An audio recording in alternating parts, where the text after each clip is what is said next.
80 পৃষ্ঠা 3 নম্বর অঙ্কটা দেখো। একটি বিদ্যালয়ে তৃতীয় শ্রেণীর 42 জন শিক্ষার্থীর প্রত্যেকে মানে একজনে 30 টাকা করে চাঁদা তুলে সেখান থেকে 1000 টাকা বন্যার্তদের সহায়তার জন্য দান করল। এখন তাদের কাছে কত টাকা রইল? একজনে কত টাকা দেয়? একজনে 30 টাকা। এবং শিক্ষার্থী এখানে কতজন? 42 জন। এটাকে আমরা গুণ করি, একটা শূন্য আলাদা দিয়ে দেই।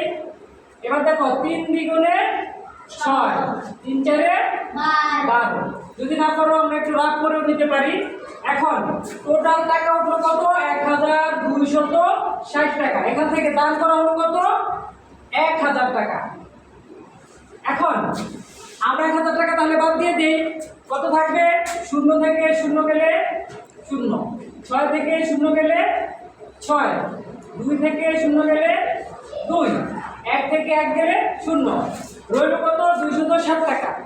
এখন এই অঙ্কটাকে আমরা যদি গাণিতিকভাবে করি, এইভাবে করব, এই নিয়মটা যদি করি তাহলে আমরা দেখব স্টুডেন্ট কতজন? 30।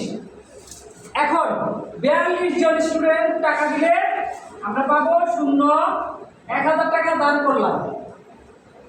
এখন এইটা আমরা গুণ করে দেখি আগে। 0, 3 দ্বিগুণে 6, 3 4 12।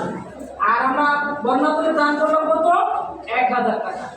তাহলে 0 থেকে 0 বাদ দিলে 0, 6 থেকে 0 বাদ দিলে 6, 2 থেকে 0 গেলে 2, 1 থেকে 1 বাদ দিলে 0। তার মানে অবশিষ্ট রইল কত টাকা? 260 টাকা।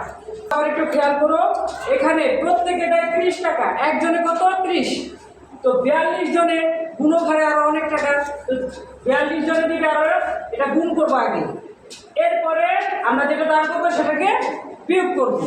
তাহলে আগে এই দুইটার কাছ থেকে আমরা পেলাম 1260 টাকা বিয়োগ 1000 টাকা।